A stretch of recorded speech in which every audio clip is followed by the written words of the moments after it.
Nós vivenciamos, vocês todos acompanharam desde 2019, aquelas reuniões domingueiras com ataques ao Supremo Tribunal Federal e ao Congresso, depois exclusivamente ao Supremo Tribunal Federal. Nós tivemos aqueles 2 7 de setembro, em suma, muitos movimentos, com xingamentos, ataques aos ministros e à Corte. Portanto, havia esse alimento para as pessoas, né, que eram seguidoras de determinada política, né, de que o Supremo era um mal no país e que precisava de alguma forma ser destruído. Acho que isso foi traduzido aí no 8 de janeiro. Portanto, a gente vivia já esse elemento. Eu não sei o que se imaginava, se imaginavam que fariam uma GLO e que daí assumiriam o poder,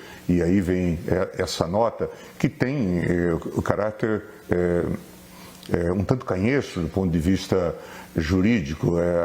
Quando se pensou no estado de defesa, fundamentalmente a ideia é de que se pudesse delimitar um território onde ele ia se aplicar. Vejam que os escritores dessa fórmula optaram por fazer no TSE e na Justiça Eleitoral, né? Os TREs, eventualmente, tinha lá a cláusula, e suspendia-se, suprimia-se o Tribunal Superior Eleitoral ou a Justiça Eleitoral. Quer dizer, certamente o ex-ministro Anderson Torres vai contribuir para explicar esse fato, quem produziu, quem sugeriu.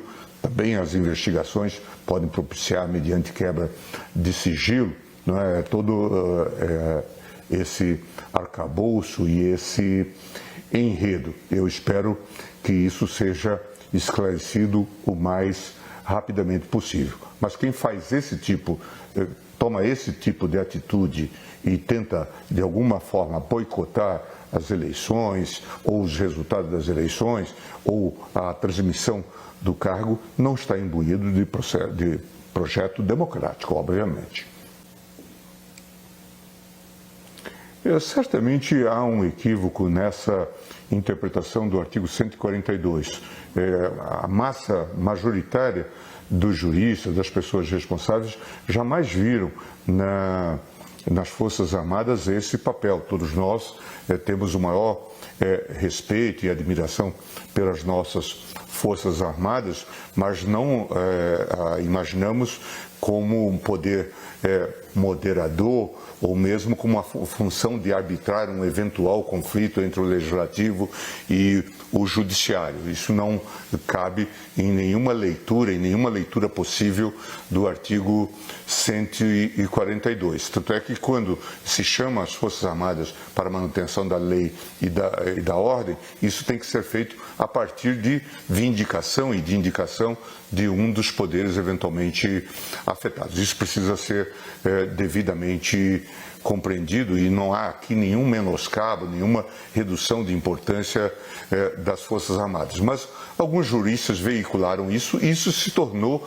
inclusive, um mote nas manifestações, né? Intervenção federal ou intervenção militar ou aplicação do artigo 142, seja lá o que isso significava para essa massa de seguidores. Mas o que aparentemente eles queriam era uma intervenção militar. Eu já tive até a oportunidade de dizer em outra entrevista que a própria manifestação perante os quartéis das Forças Armadas, ela se revela imprópria, se não ilegítima. Ali não é local para exercer a liberdade de reunião. Nós temos vários casos no mundo todo. Eu me lembro na Alemanha da chamada greve dos sentados, em que a Corte disse que não se pode fazer reunião em frente a quartel, porque o quartel é um local de mobilidade, não faz nenhum sentido. Imaginemos que, ao invés dessa massa de apoiadores do presidente Bolsonaro, nós estivéssemos na frente do quartel com um grupo grande do MST. Como que se comportariam as Forças Armadas nesse quadro? Ou qualquer outro grupo, não importa, não é local para se fazer esse tipo de manifestação. Acho que aqui há uma coleta, uma série de erros, uma projeção de erros em série que levou, infelizmente, a esse trágico acidente e incidente. Desculpe, Caio. O ex-presidente Jair Bolsonaro vai ser investigado por esses atos? O ex-presidente Jair Bolsonaro será investigado por esses atos de domingo?